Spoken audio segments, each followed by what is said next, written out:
Let us begin with the chapter non-finites. Now, difference between non-finites and finite verb lies in that these words, I'm talking about non-finites, these words do not change according to the tenses. They don't change according to the number of people. They don't change according to the time. See, there are three types of non-finites: infinitives, gerunds and participles. The verbs that you have identified are non-finite verbs. See, I avoid going to her house for she is not very welcoming. Here the word going will not be changed according to the tense, right? This will remain as it is. So this is non-finite verb. The teacher ordered him to circulate the admission forms. To circulate. Here the ordered verb is an action word, but here the word circulate is not changing according to the tense, so it is non-finite. Infinitives, they are verbs that do the work of nouns, adjectives or adverbs in sentences. For example, she decided to join the race. Here, infinitive is the word join, and always remember this, these words are used as base form of the verb. When we are talking about infinitives, you will remember that it is the first form of the verb, the base form. Okay. See, these do not change forms according to tense and number of nouns. Always remember this. Next, they helped us paint the house. Right? Here it is without the word to. Here it was with the word to.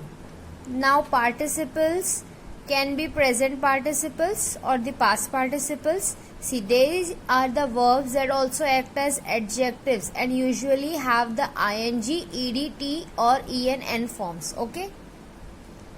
In 7th, I guess you guys have that list of verbs, participles and all. Okay, so just go through that once. The thief came through the broken window. Here this word broken is used as an adjective. Why? Because window is a noun, right? And what is being said about how was the window? The window was broken. If I would say the black window, the black would be the adjective here. So same way, broken, this word is used as an adjective qualifying the word window as the noun. Okay. Where is the grandpa's walking stick? This is present participle ing form, and here it is used as adjective because it is qualifying the word noun stick. Okay. Now gerunds. They are verbs with the ing form that do the work of nouns in sentences. Okay. Participles verbs are used as adjectives. Gerunds are used as nouns. My father likes going on picnics. Raghu doesn't mind studying late nights. Okay. Going on picnics, here this thing is taken as a some substance, right? That one person likes something. That way it is used as noun. Anita helped me look for a new place of my own. It is our duty to care for our environment and not let it decay. Okay, so this way we use the infinitive forms. Infinitives are used with to, or it can be used without to. We can even use infinitives to join two or more sentences and make them compact. That means to combine them. I have a big bag, it can store many things. Rather than we will compound the sentence, I have a big bag to store many things.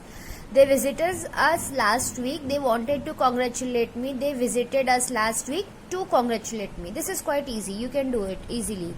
Riddhi wakes up early. She has to exercise. Riddhi wakes up early to exercise. Also, like infinitives, we can use participles to join the sentences. For example, I saw a cute pup. It was coming in my direction. I saw a cute pup coming in my direction. Mom made the food. She then called us for dinner. Having made the food, mom called us for dinner. Note that when two actions take place at the same time, we use present participle to combine the sentence. For example, coming. However, if one action takes place before the other, we use the past participle.